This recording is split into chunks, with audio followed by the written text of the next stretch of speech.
El análisis más potente y completo comienza ahora. Luis Herrero llega prendiendo fuego a los políticos y figuras que se atreven a dañar el país. Radio Isla 1320 presenta ¿Qué es la que hay? Con Luis Herrero.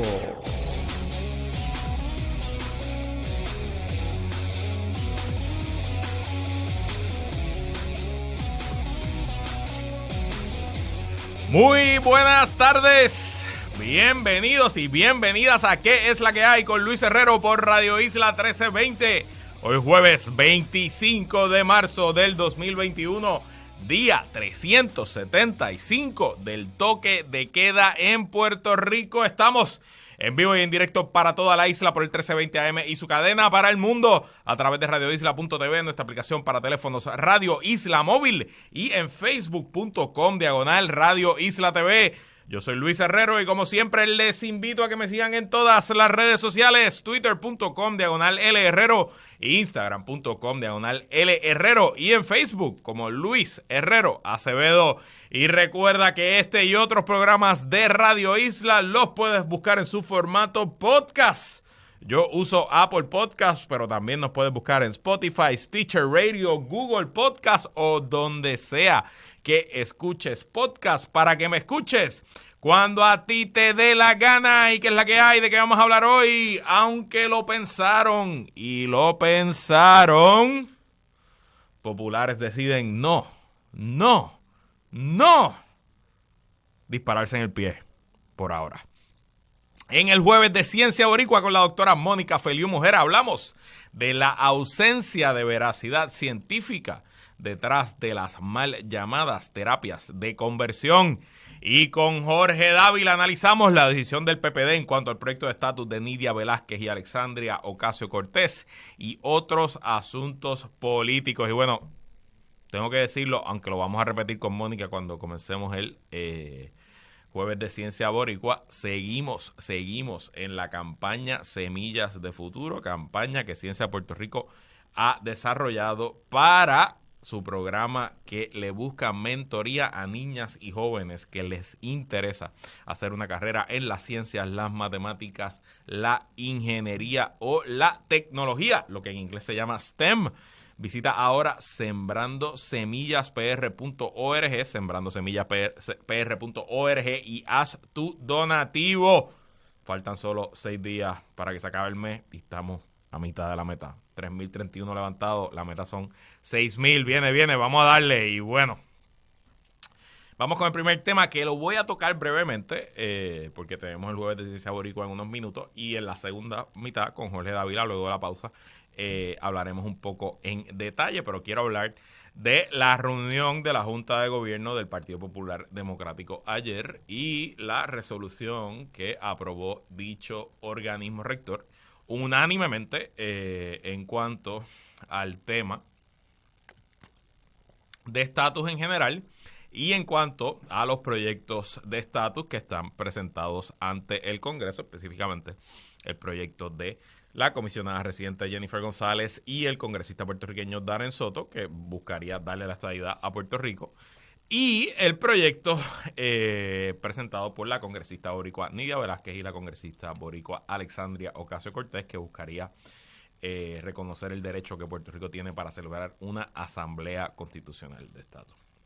Lo primero que me llamó la atención es que la reunión de la Junta de Gobierno fue muy concurrida, muy bien concurrida. Eso no se ve por lo general en el Partido Popular Democrático. En el PNP hay por ejemplo, Carlos Romero Barceló siempre participa en el directorio. En el Partido Popular los exgobernadores tienden a solamente participar en las reuniones de la Junta de Gobierno, que son muy trascendentales.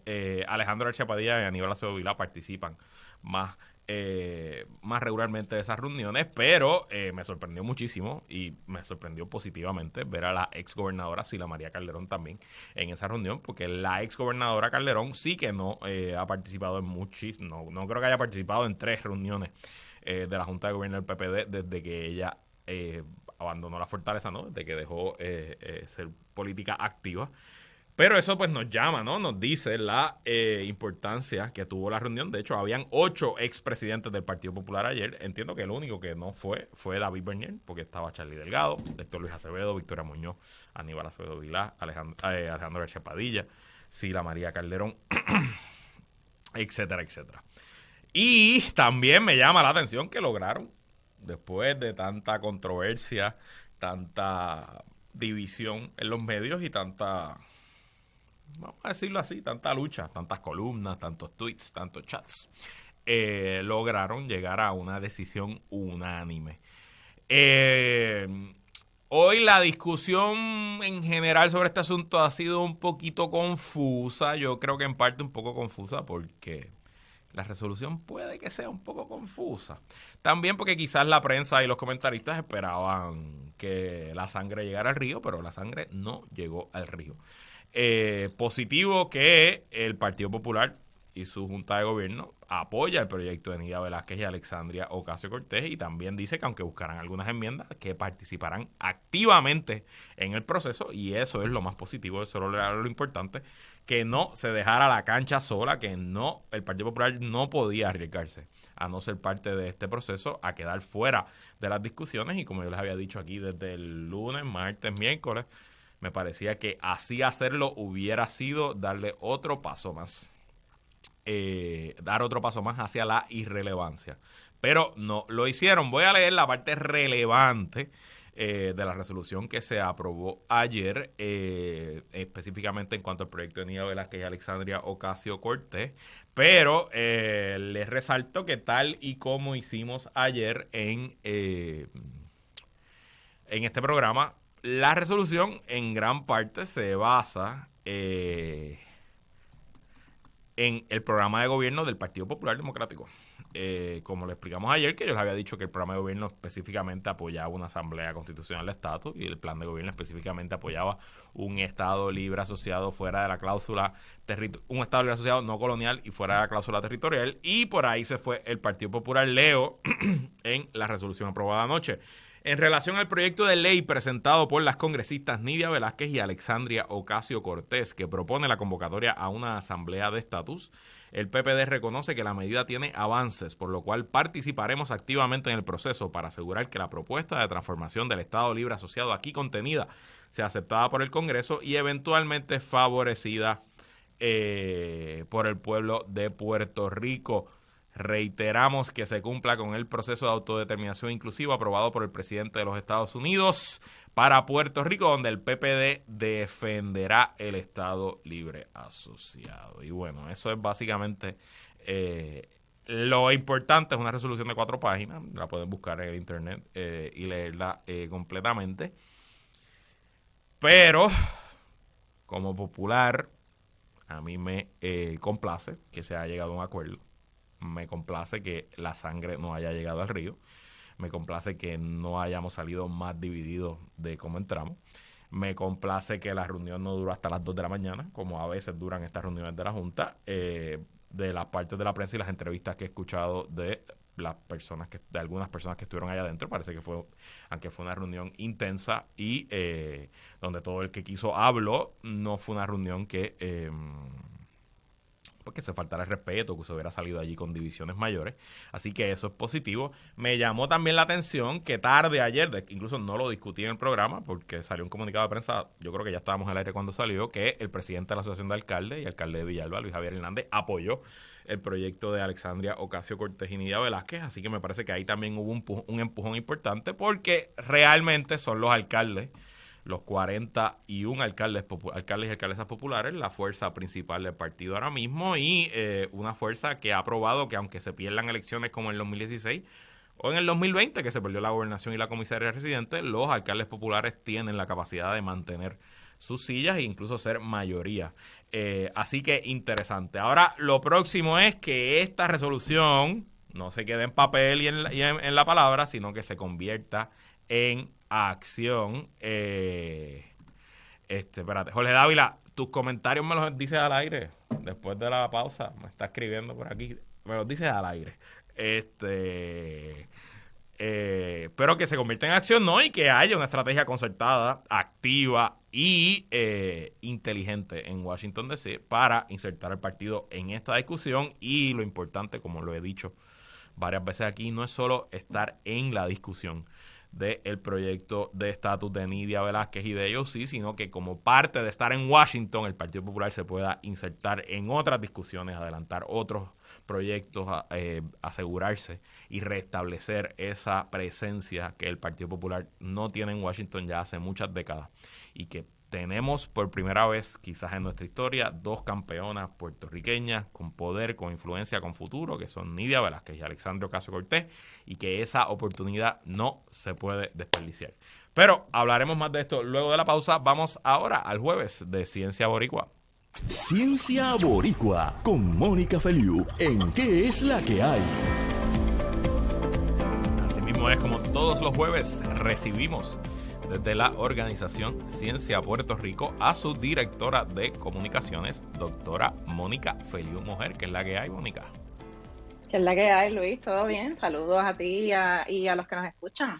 Bueno, Mónica, hoy, como hemos hecho todos los jueves de este mes de marzo, tenemos a 2 científicas puertorriqueñas, pero contrario a quizás como hemos hecho la mayoría de los jueves de Ciencia Boricua, hoy no vamos a hablar de temas generales de ciencia, sino de un tema particular que ha estado en las noticias en Puerto Rico en las últimas semanas. Cuéntale a la audiencia un poco de qué se trata.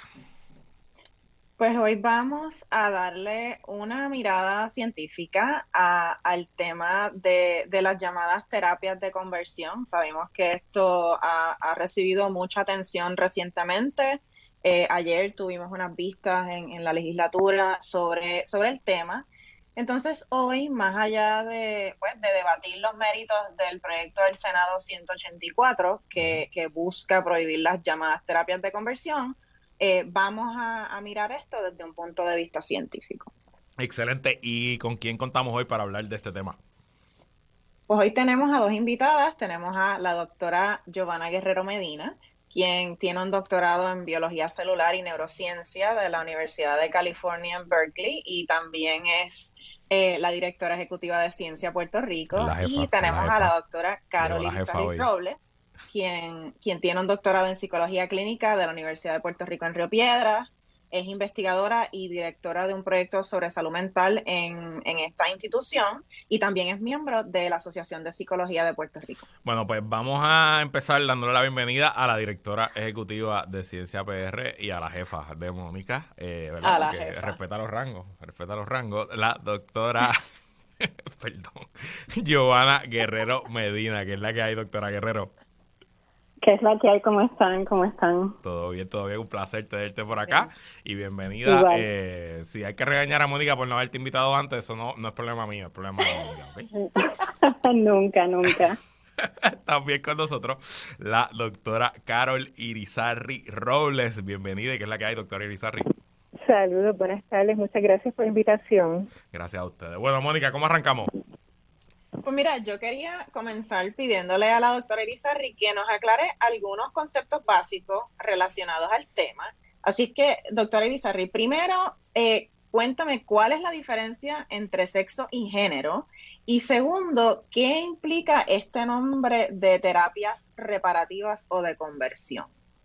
Bueno, pues primeramente es muy importante saber la diferencia, ¿verdad? Cuando hablamos de sexo, esto alude al sexo biológico, y esto se determina por 5 factores: la presencia o ausencia de un cromosoma Y, el tipo de gónadas, que son los órganos reproductivos primarios como los testículos en el hombre y los ovarios en la mujer, las hormonas sexuales, los genitales internos como el útero en las mujeres y los genitales externos.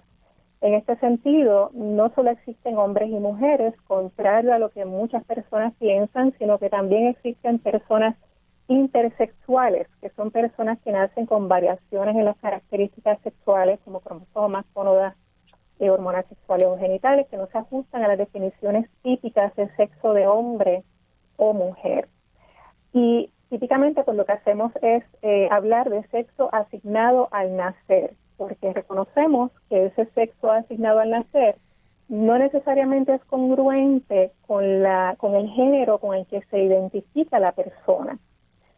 Cuando hablamos de género, ¿verdad? Esto se refiere a las actitudes, sentimientos, comportamientos que cada cultura asocia con el sexo biológico de una persona. Y hay conductas que son compatibles con las expectativas culturales de género y hay veces que no son compatibles, pero eso no significa necesariamente que estén mal. Ahora, cuando hablamos de la identidad de género, esto se refiere al sentido profundo e inherente que tiene una persona, ya sea de ser niño, hombre, masculino, ser niña, mujer, femenina, o un género alternativo, como hoy día escuchamos hablar de genderqueer, género no conforme, género no binario, género neutro, hay mucha diversidad. Y esto puede o no corresponder al sexo asignado al nacer. Así que esta identidad de género es interna y lo que nosotros vemos no necesariamente corresponde a la identidad de género de la persona, porque también está lo que se llama la expresión de género, que es la ropa que utiliza la persona, los peinados que utiliza, los accesorios, etcétera. Y ahí estamos hablando entonces de expresión de género. Así que hay que tener claras esos conceptos. También está cuando hablamos de orientación sexual, que es distinto a la identidad de género. De lo que estamos hablando es de hacia quienes la persona siente atracción, ya sea física, sexual, romántica, emocional. Y una cosa no va atada a la otra, ¿verdad? Porque una persona, yo atiendo, por ejemplo, una persona que es una chica trans, es decir, su sexo asignado al nacer fue de hombre, está transicionando a mujer y está en una relación con una mujer. Muchas veces las personas piensan que bueno, si es gay, es que entonces quiere ser mujer. No, son dos cosas distintas. Una cosa es orientación sexual y otra cosa es identidad de género. Una cosa no va atada a la otra. Excelente. Y específicamente a la parte de la segunda pregunta, ¿qué implica este nombre de terapias reparativas o de conversión? Creo que es muy importante, ¿verdad?, señalar el propio nombre, ¿verdad?, de estas mal llamadas terapias, ¿verdad? La palabra terapia implica algo que es para beneficio de la persona, para su bienestar. Sin embargo, de esto que estamos hablando es todo lo contrario a lo que sería una terapia, porque lo que se ha documentado científicamente es que hacen daño a las personas, y puedo hablar un poquito más en detalle más adelante.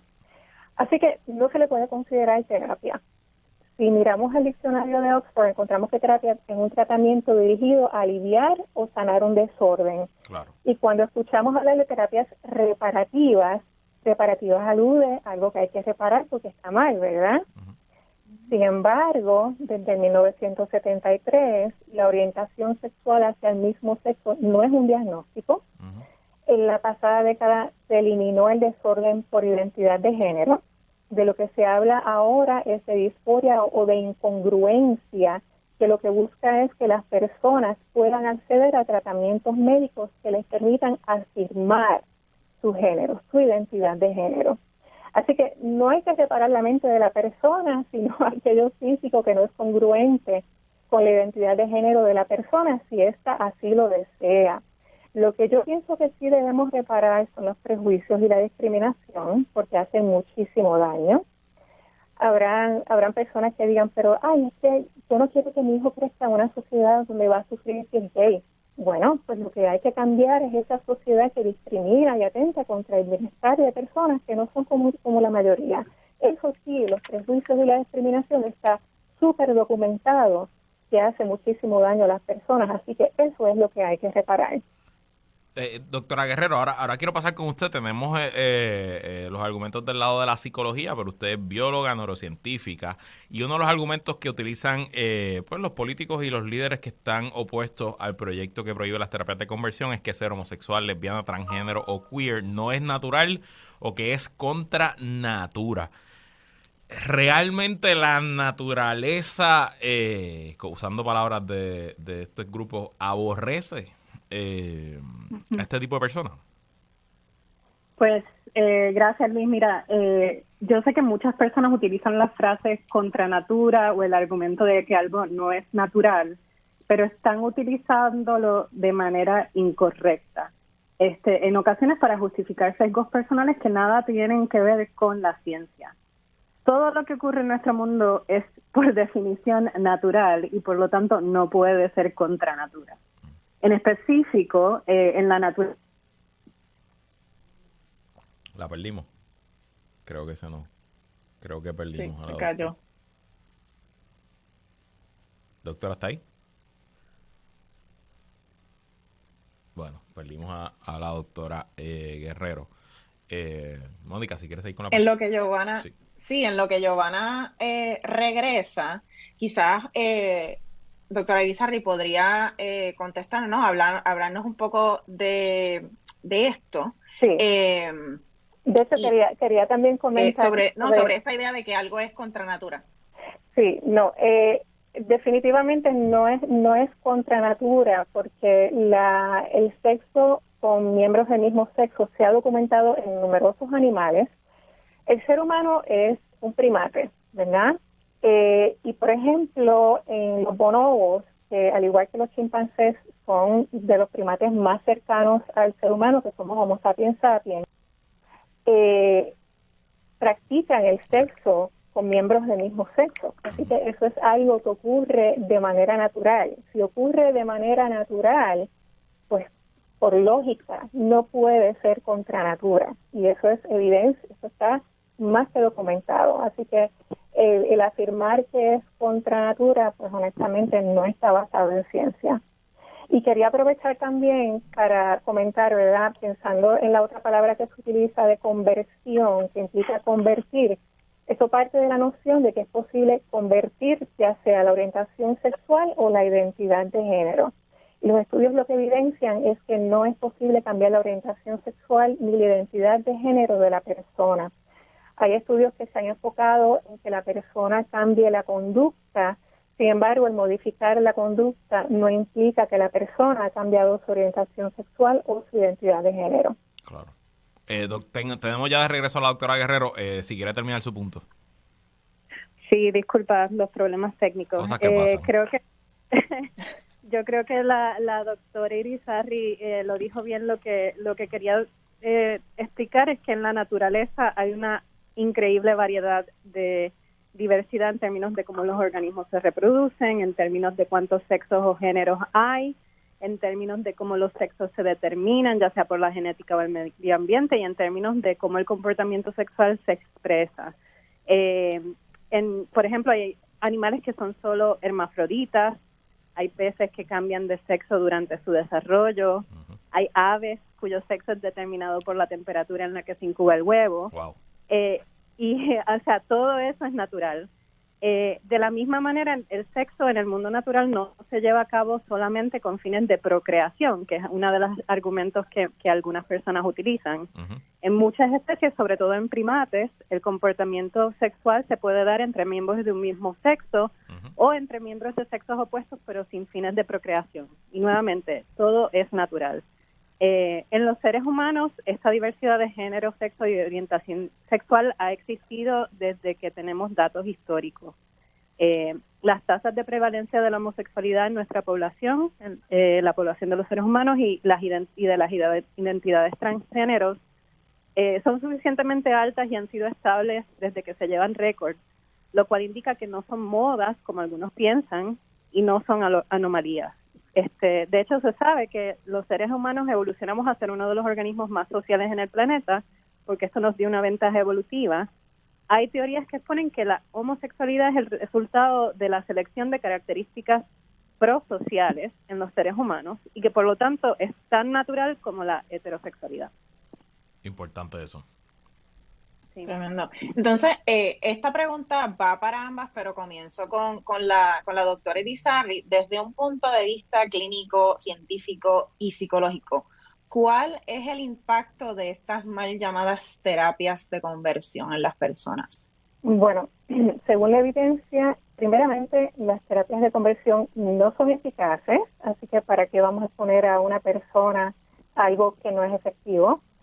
Y lo que sí se ha encontrado es que son dañinas. Están asociadas a depresión, ansiedad, conducta autolesiva, aislamiento social, uso de sustancias, baja autoestima, sentimientos de desesperanza, ideas suicidas, tasas más altas de intentos suicidas y pueden generar diversos traumas en la persona, por ejemplo, de sentirse inadecuado o menos con otras personas o traumas relacionados al deseo sexual, entre otros.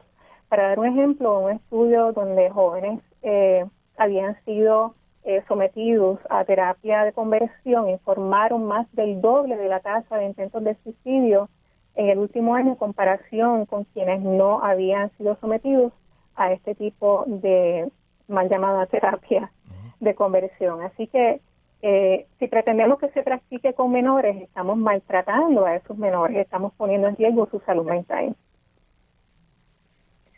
Doctora Guerrero, algo que añadir en este aspecto. Sí, solo enfatizar, como dijo la doctora, que la homosexualidad y la identidad de género trans no son desórdenes. Por lo tanto, el término terapia está mal utilizado. Y segundo, se ha encontrado que no funcionan, o sea, no están basadas en ninguna ciencia, no hay un resultado. Así que el término de conversión también está mal utilizado. También enfatizar que las terapias de conversión no están aprobadas por ninguna organización psicológica, no hay guías de cómo hacerlas, no hay métricas de éxito estandarizadas. Así que, por lo tanto, meterse con esas terapias es arriesgar la salud y vida de seres queridos. Bueno, y quisiera añadir a eso, o sea, numerosas organizaciones profesionales se han expresado en contra de los esfuerzos por cambiar ya sea la identidad sexual y la identidad de género, como la American Academy of Child Adolescent Psychiatry, American Academy of Pediatrics, American College of Physicians, American Counseling Association, la American Medical Association, la American Psychiatric Association, la American Psychological Association, o sea, entre muchas otras. Todas empiezan con American. Así que el consenso entre profesionales que han estudiado las terapias estas mal llamadas terapias de conversión o que han trabajado con personas que han buscado cambiar su orientación sexual es que estas intervenciones no pueden cambiar la orientación sexual o la identidad de género y son dañinas. Y si bien las figuras parentales tienen derecho, ¿verdad?, a tener sus creencias religiosas, buscar algún tipo de servicio dirigido a esos fines sería maltrato y el Estado debe tener derecho a intervenir para proteger a esos menores, ¿verdad? Hay personas que dicen pues que el Estado se estaría inmiscuyendo en la crianza de sus hijos, pero sin embargo, ¿dónde quedan los derechos de esos menores si el Estado no interviene? ¿Verdad? Quedarían a merced de creencias que pueden hacerle mucho daño. Si un padre o una madre maltrata o tortura físicamente a un niño, el Estado interviene. El maltrato psicológico sigue siendo igual maltrato. Claro. Así que, en resumidas cuentas, la evidencia científica, y aquí hablamos con una científica social del área de la psicología y con una científica natural del área de la biología, y la evidencia es contundente. Las terapias de conversión no son terapias, no son tratamientos, y al contrario, lo que pueden causar es traumas, impacto mental, emocional y físico muy negativo en las personas que son sometidas a ellas. Mónica, ¿algo que añadir? Así es. Sí, o sea, yo creo que tenemos que tener en cuenta que la política pública claramente no se da en un vacío. Sin embargo, sería un error basar la política pública de Puerto Rico en desinformación, en argumentos pseudocientíficos.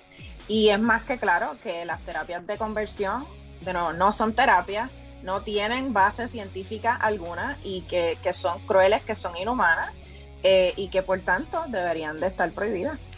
Bueno, pues hasta aquí este jueves de Ciencia Boricua. Gracias, doctora Giovanna Guerrero Medina, y gracias, doctora Carol Irizarry Robles, por estar aquí. Sus órdenes. Y Mónica, ¿qué tenemos rapidito? ¿Qué está pasando en Ciencia PR? Pues en Ciencia PR seguimos con la campaña de Semillas de Triunfo. Tenemos la oportunidad de ganar $1,000 en fondos de pareo a la campaña, a la plataforma a la que estamos utilizando, que se llama HipGive. Está otorgando $1,000 a la campaña que tenga mayor cantidad de donantes, sin importar cuánto dinero done cada persona. Así es que los exhorto de nuevo a donar en sembrandosemillaspr.org y ayudarnos a ganarnos esos $1,000 para fomentar líderes mujeres en STEM. Sembrandosemillaspr.org. Me voy, que me van a cortar. Regresamos luego a la pausa. Llegó el momento de afilar el lápiz y sacar la calculadora. El analista y colaborador de Radio Isla, Jorge Dávila, y el experto electoral y estadístico Manuel Álvarez Rivera se unen a ¿Qué es la que hay? Jueves Electoral.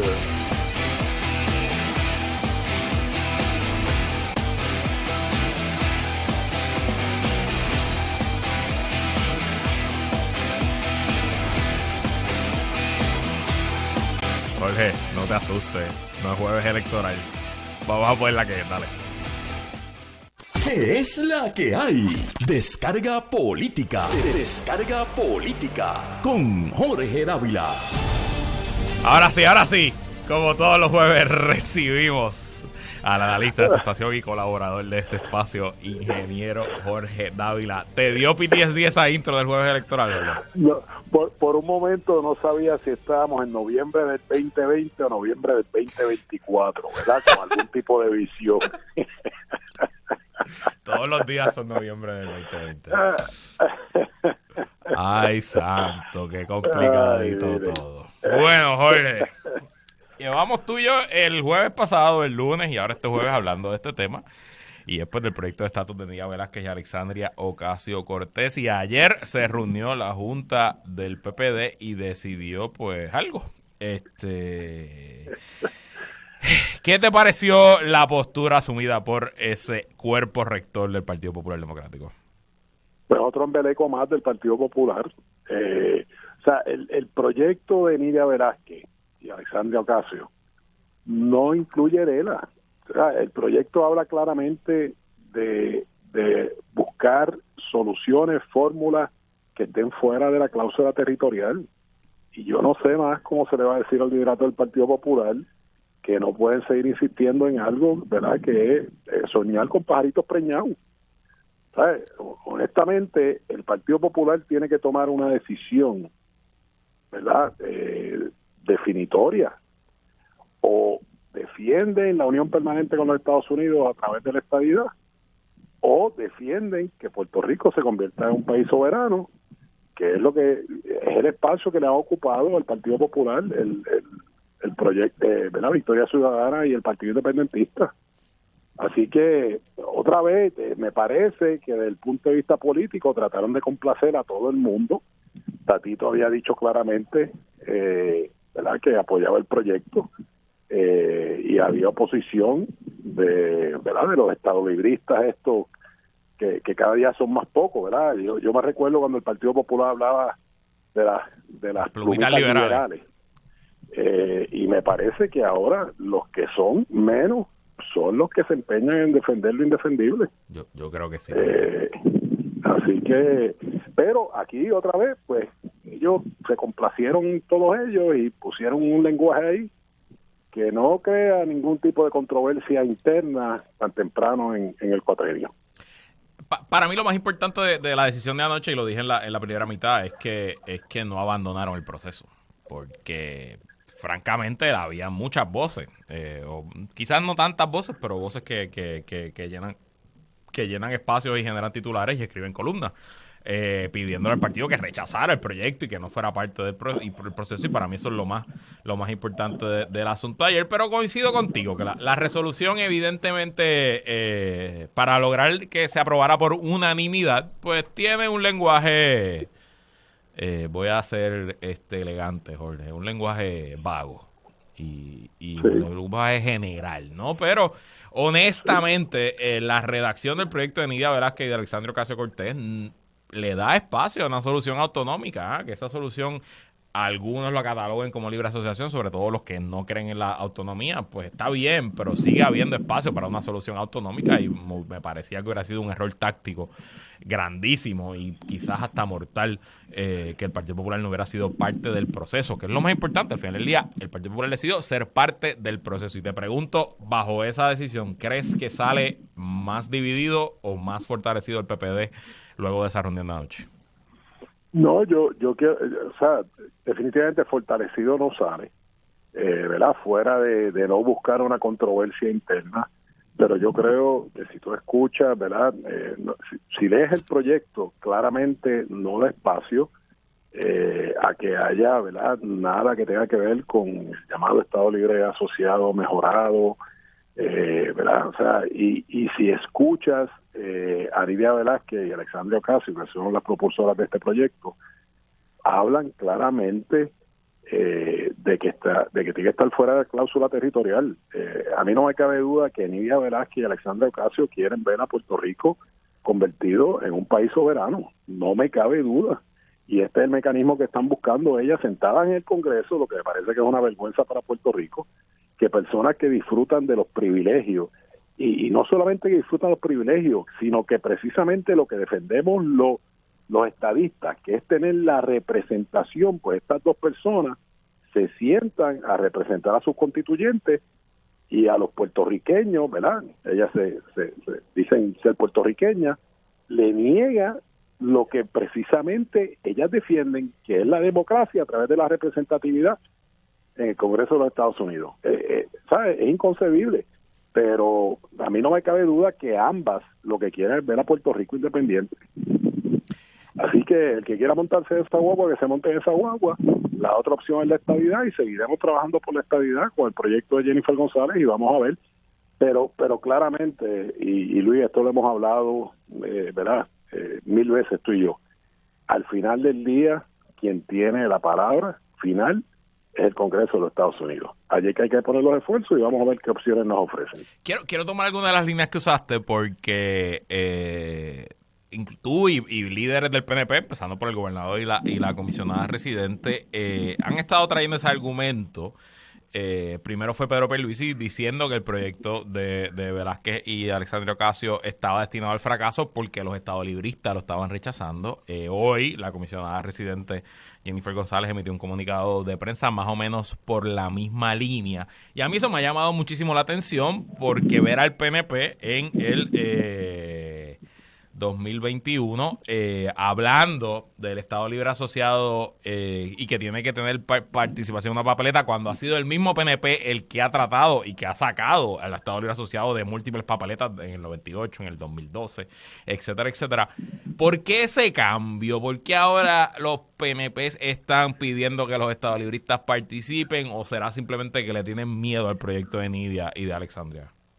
Bueno, yo creo que en la medida que participen todos los partidos activos en Puerto Rico y registrados en Puerto Rico, pues yo creo que eso fortalece la democracia, ¿verdad? Y en ese sentido, ¿verdad?, pues yo quisiera que todos participen, quisiera que participaran con una posición clara y definida, que no es lo que veo del Partido Popular, pero difiero de ti en que el Partido Popular, o sea, en que el Estado Libre Asociado no ha estado incluido en los plebiscitos, Luis.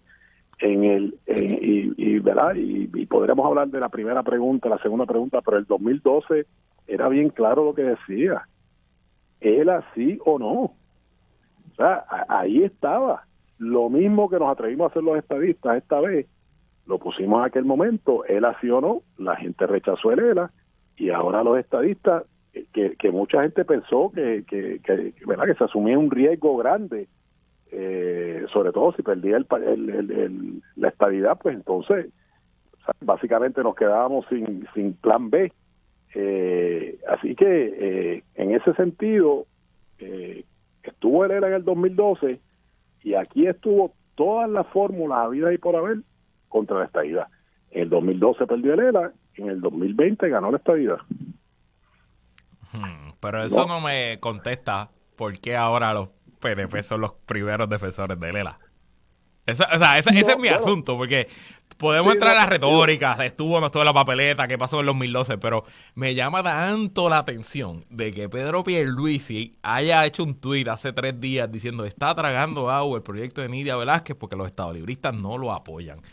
Siento, y es mi análisis hoy, y que no tiene que ver con la decisión del Partido Popular, de verdad yo siento que este proyecto tomó por sorpresa a las fuerzas estadistas en Washington, tomó por sorpresa a la oficina de la comisionada residente, y la fuerza y el momentum con el que arrancó, básicamente engavetó el proyecto de Jennifer González. Sí. Bueno, lo que pasa es que, por sorpresa, por lo menos a mí no me tomó, y yo no creo que a la comisionada ni sorpresa, ni obviamente sabíamos que venía, pero sorpresa que viniera con el apoyo que venía. Bueno, está bien, por eso. Y al final del día tenemos que trabajar, Luis, con lo que decide el Congreso de los Estados Unidos. O sea, yo soy estadista, yo creo en la estadidad, pero estoy claro que al final del día quien gobierna y quien tiene la decisión final es el Congreso de Estados Unidos en cuanto a lo que tiene que ver con el estatus. Y los puertorriqueños, obviamente, en la medida que tengan la oportunidad de expresarse a través del voto, igual que lo han hecho en 3 plebiscitos consecutivos que han favorecido la estadidad, con las 20 quejas que pueda tener el Partido Popular de cada uno de esos plebiscitos, en distintas modalidades, como te dije, él sí o no, estadidad sí o no, opciones, pero la realidad es que no hay forma, Luis, y en esto tenemos que concordar, y ahorita cuando yo te escuchaba veía un poquito de frustración, ¿verdad?, de parte tuya como buen popular que eres. Escuchaba ayer. Bueno, al final del día el Partido Popular no va a tener otra opción que escoger entre las dos vertientes que son factibles, ¿sabes? Así que y yo no creo que Pedro Pierluisi está hablando de Nela cuando dice que los estadolibristas, lo que pasa es que obviamente tú identificas a los estadolibristas con Nidia Velázquez y Alexandria Ocasio, ¿verdad? Porque son de alguna forma los que han, y yo pudiera pensar y pudiera plantear que otra vez, a través de este proyecto, lo que están dándole es vuelta a la loria y no buscar una definición, porque hablábamos el otro día del proceso que conlleva esto. O sea, si no nos ponemos de acuerdo para poner unas fórmulas en una papeleta y que el pueblo decida con su voto, imagínate cómo nos vamos a sentar en un proyecto que tiene yo no sé cuántos pasos, 3, 4, 5 pasos. Así que no sé, estaremos, si ese es el camino que finalmente el Congreso nos da, yo no sé cuánto tiempo nos va a tomar ponernos de acuerdo para que se logre al final del día una consulta, que es lo que debe haber, una consulta avalada por el Congreso de los Estados Unidos. Bueno, veremos cómo se mueven estos asuntos. Me imagino que estamos de acuerdo en que creemos que poca probabilidad que se apruebe cualquiera de los dos proyectos. Vamos a ver. Vamos a ver. Bueno, yo soy un poco más optimista. Está bien, el optimismo siempre es bueno. Le pasemos a otros temas. Tras meses de retraso, hoy el Senado confirmó al secretario de Justicia, Domingo Emanuel, y se convierte, creo que en el primer secretario del gabinete confirmado. Tuvo todos los votos a favor, excepto de la senadora del PIB, María de Lourdes Santiago. ¿Cuáles son tus expectativas con el resto de los nombramientos, Jorge? Bueno, otra vez, yo creo que Pedro Pierluisi fue muy cuidadoso escogiendo personas que él entendiera que una asamblea legislativa dividida como la que está fueran ¿verdad? Confirmables. Así que no me sorprende. De hecho, sí es el primero que está debidamente confirmado, aunque ya el Senado había también confirmado a Larry Selhammer, con la diferencia que Larry Selhammer necesita la confirmación de la Cámara. Correcto. Así que nada, o sea, desde el punto de vista mío, hasta ahora lleva de 2-2. Y en ese sentido, pues, me parece, ¿verdad?, que el cuidado que tuvo Pedro Pierluisi, y vamos a ver cómo va con Manolo Torres, que yo creo que es una persona que reúne todos los requisitos. Manolo Torres es Contralor, Manolo Torres para el Contralor, sí. Para el Contralor, vamos a ver, ¿verdad? Porque he escuchado cosas, yo tengo la más alta opinión de Manolo Torres. Manolo Sidre no debe tener ningún problema. Pues, y no sé en qué ha quedado la secretaria de Educación. Fíjate, eso te iba a comentar, que ha tenido probablemente la apertura de las escuelas y eso quizás le ha dado un segundo aire. Sí. Siento eso y realmente se ha mantenido alejada de controversia y del ojo público en las últimas semanas, y eso es lo que debe hacer un nominado, una nominada. Sí. No, y creo que está nombrando muchos populares en la agencia. Bueno, pero esa pues. ¿Cómo es? Hay una línea en Hamilton que that's how the sausage is made. Echarle un poquito de pique a la cosa. Mira, vamos a hablarle a lo que tú sí sabes. En la política dicen por ahí que todo se vale. Sí, es verdad. Eso es así. Pero nada es secreto. Tampoco. No, y de hecho yo había hablado, mi colega en mi podcast, Jonathan Lebrón, había hablado de este tema hace como 3 semanas, de que habían unas llamadas y unas negociaciones y que parece que la cosa se Se estaban alineando los planetas en educación. Bueno, vamos a hablar del tema que tú conoces de primera mano y son pues los temas de infraestructura, específicamente los proyectos de gobierno. Hoy el gobernador declaró un estado de emergencia en la infraestructura de Puerto Rico. Leo rápido de primerahora.com. Pedro Pierluisi firmó hoy la orden ejecutiva 2021-024 en la que declara un estado de emergencia en la infraestructura de Puerto Rico por los daños causados desde los huracanes de 2017 y terremotos de 2020. La recuperación y reconstrucción de Puerto Rico es la prioridad más apremiante de este gobierno. Por eso estamos actuando diligentemente para agilizar y maximizar la reconstrucción de Puerto Rico, más aún cuando tenemos disponibles más de 50 millones de fondos directos de los programas de asistencia pública y de mitigación de la Agencia Federal para el Manejo de Emergencias y de fondos CDBG-DR.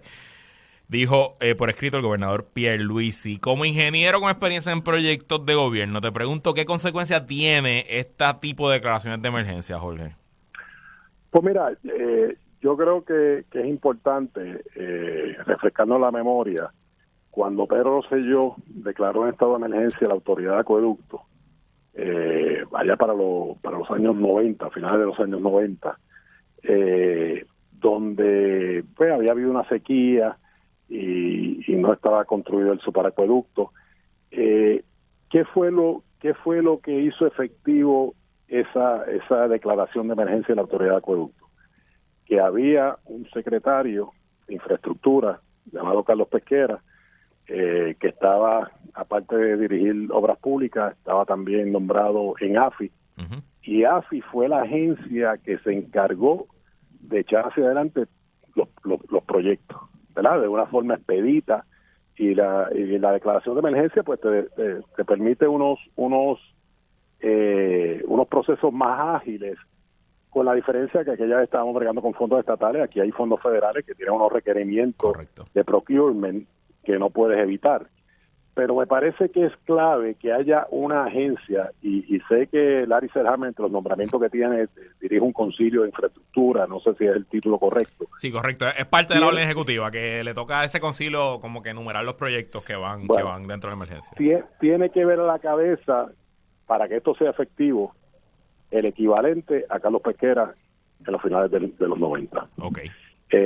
Lo que no puede haber es, y he observado un poquito, ¿verdad? Y he seguido el tema bastante de cerca, que muchas veces hay inclusive diferencias entre los propios jefes de agencia, si el que está a cargo de los fondos es vivienda, o si es desarrollo económico, o si es el COR 3, ¿verdad? Que fue la agencia de reconstrucción, que básicamente es el GARC en Puerto Rico. Uh-huh. Y me parece que cuando hay responsabilidad compartida, para mí no hay responsabilidad. Yeah. ¿Quién es la cabeza que va a empujar los proyectos con la rapidez y la efectividad que requiere, siguiendo los requisitos? Porque te establecí la diferencia entre los fondos estatales que se usaron para la declaración de emergencia de acueducto y esta, que son fondos federales. Pero tiene que existir esa cabeza, y yo confío en que Larry Selhammer, ¿verdad?, tiene la capacidad de hacerlo. Pero si todavía va a seguir las fuerzas estas ocultas del protagonismo y de quién es el que controla qué, no tiene la efectividad que tiene. Así que me parece que es un paso correcto, pero otra vez, el paso es correcto, el plan es correcto, para que la ejecución, ¿verdad?, le dé forma a ese plan. Tiene que existir esa cabeza que empuje los proyectos, ¿verdad?, con la agilidad que requiere. Y a mí también me interesaría saber cuál es el rol de la Junta de Gobierno en todo, la Junta de Control Fiscal en todo este asunto, ¿no? Y cómo se inmiscuye y cómo autoriza, no sé si la Junta negocia con FEMA, por ejemplo, ese tipo de asuntos, que probablemente hace todo esto un poco más difícil. Y ya nos quedamos sin tiempo, pero rapidito. ¿Y por qué tú crees que Pierluisi hace esta orden ejecutiva y quizás no lo había hecho Wanda Vázquez o Ricardo Rosselló? Estamos hablando de proyectos del 2017.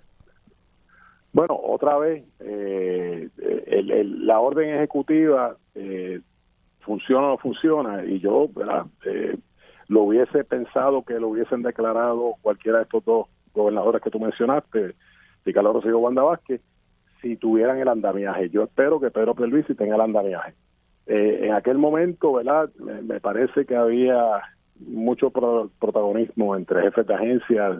Algunos se ventilaban públicamente, diferencias entre quien era secretario de Desarrollo Económico en aquel momento, Manuel Lavoy, y el secretario de Vivienda, de quien era responsable por los fondos asignados al desarrollo económico. Me acordaba de eso, wow, es verdad. Por eso, o sea, que otra vez, yo creo que el plan es bueno, siempre y cuando la ejecución, ¿verdad?, esté en las manos correctas. Bueno, pues Jorge, que tengas un buen fin de semana, hablamos el lunes. Igual a ti. Pórtate bien, cuídate mucho. Seguimos, adelante. Y hasta aquí, amigos y amigas, esta edición de ¿Qué es la que hay con Luis Herrero? Mañana tenemos, como siempre, el mejor panel y ya tenemos confirmado una entrevista con el cónsul de México en Puerto Rico, que vamos a hablar de este asunto de los trabajadores migrantes que están viniendo desde Chiapas, el hermosísimo estado de Chiapas. Ustedes saben que yo soy el fanático número 1 de México en Puerto Rico, así que esa entrevista, pues, prepárense, porque puede que termine siendo un anuncio turístico de México. Hasta aquí, que es la que hay. Lo próximo es Radio Isla Noches con Sentido. Quédese con nosotros, que la mejor programación y análisis de la radio puertorriqueña continúa en Radio Isla 1320. Hasta mañana.